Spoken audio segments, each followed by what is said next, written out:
Quick disclaimer on this video, I got a bit of a cold, so I'm sorry if I sound hoarse or a bit stuffy. Hopefully I'll be back to normal soon. Welcome to r/choosingbeggars, where a Karen becomes enraged about free candy.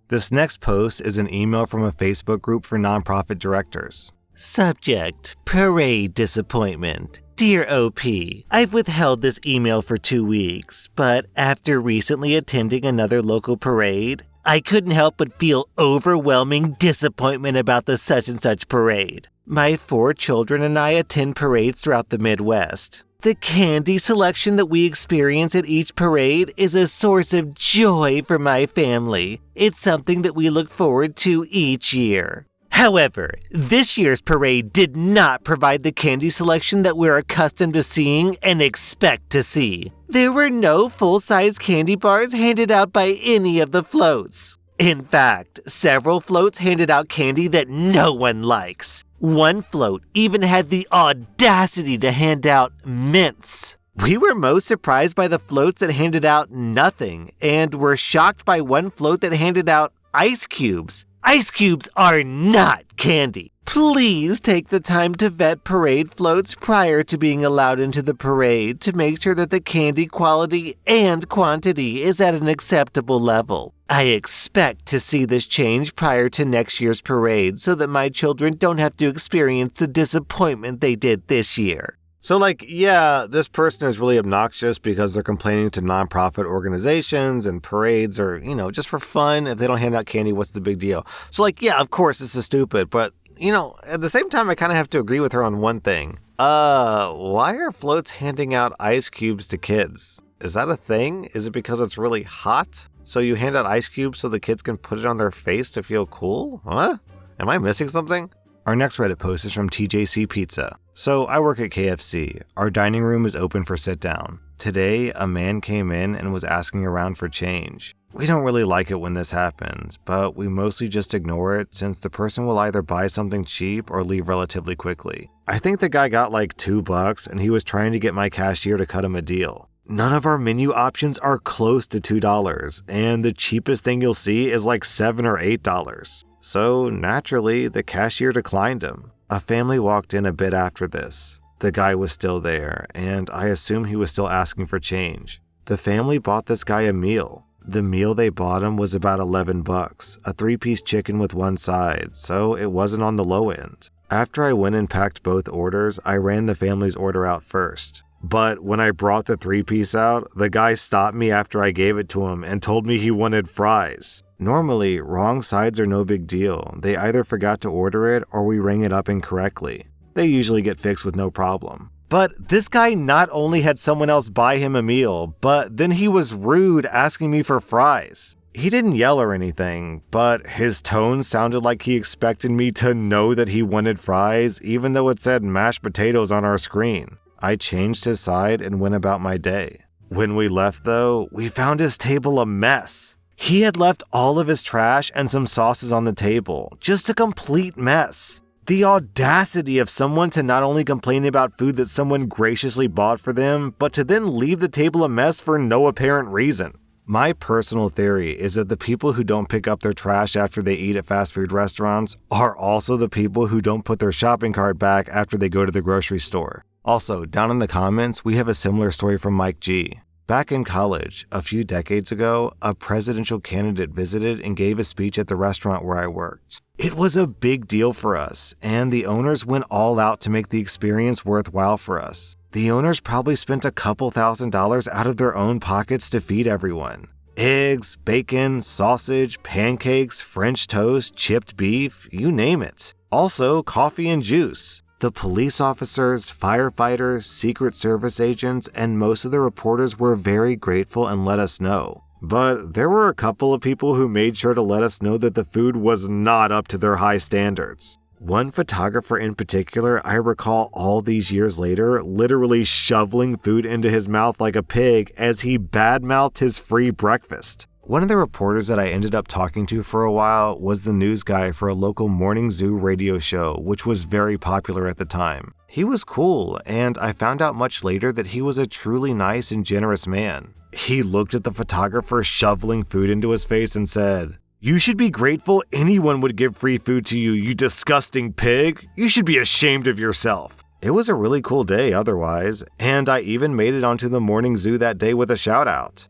This next post is Karen posting to Facebook. Every year, me and my nephew go trick-or-treating in the neighborhood off blank. Anybody who lives there, kindly park your cars in the driveway so it makes it easier for us to park. Last year, we had to park in front of someone's driveway. I don't like to, but I'll do it again because parking there is ridiculous. We go every year, and the parking situation keeps getting worse, and please have big candy bars. Last year, we were only getting little ones. Thank you for your cooperation. Looking forward to the big candy this year. It took me a second to realize what was going on here. I was like, wait, why does she need to park there? And then I realized that this is one of those people who probably lives in a poorer neighborhood and they drive their car to richer neighborhoods because richer neighborhoods usually give out more candy. And I can't really begrudge someone for doing that because, Halloween is for the kids and it's about charity. So, if someone wants to visit a richer neighborhood for the sake of their kids, I say they're welcome to come. But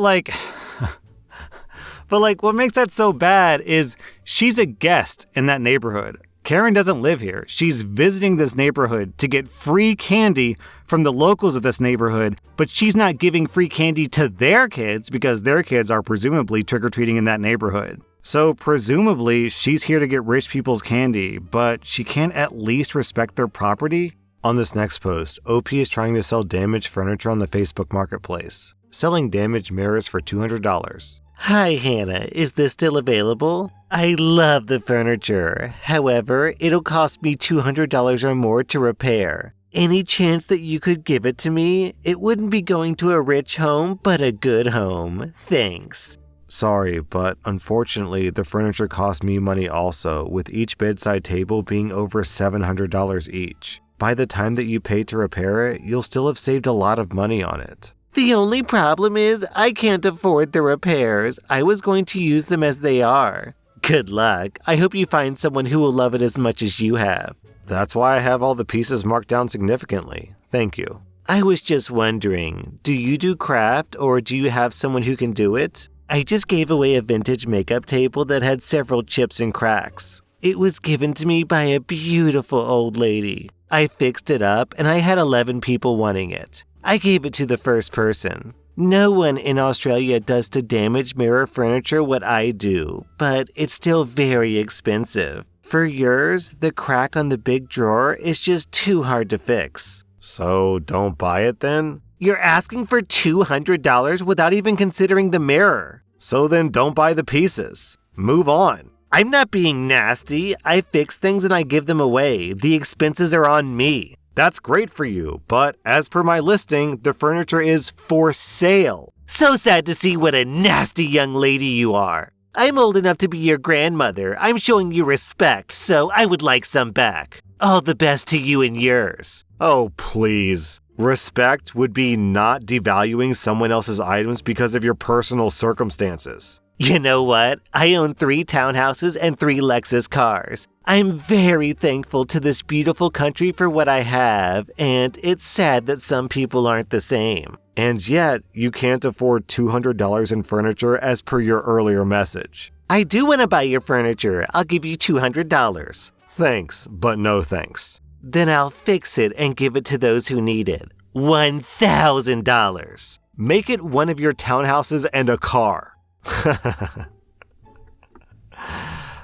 This was a smart turnaround because obviously the $1,000 isn't a real offer. That's just them trying to get OP to do a reversal and say, oh yes, please, I'll sell it to you for $1,000. So she can say, you know what? I changed my mind. Besides, this person is obviously full of BS. In one breath, she said that she wanted to use it as is, but in another breath, she said that she wanted to fix it up and give it to other people. So which is it? My guess is that the real truth is that she wanted to get it for free so that she could turn around and sell it for a profit later. On this next post, OP sells artwork of her cat in, I think, sticker form, but it's kind of hard to tell from the picture. Oh my god, girl, my sister would love this. How do I purchase? Ah, thank you. It's $8 a print. Oh, I thought that it was hand-drawn. Oh, it is. I'll only be selling the original ones as prints, though. Gosh, it is so cute. May I get some close-ups? Yes, and then OP posts a close-up. Aight, girl, how much is it? $8 for the print. And for the original one, how much for that? Sorry, I really won't be selling that one yet. Oh my god, babe. Seriously? Why? How much would it be though if you decide to sell it? Likely $100. I just really don't like to let go of my original pieces unless a customer orders it. The prints will be cute too. Oh my gosh, that is so expensive, lol. I thought it would be the same price as the print. Can we do like $30 and I'll buy something else too? Like, you can just take a bunch of prints first so that you can keep selling them. Sorry, I just really love your cat and I want to support you too, and my sister would adore this. You can buy other stuff in the same price range, or you can just get a custom. I could make you a custom piece. I usually charge more for custom artwork, but I can do $40 and mail it to you. Would you be willing to give me a discount down to $20 though? I realize that you're kind of far, and mail would be expensive, I'm assuming. Ah, I see.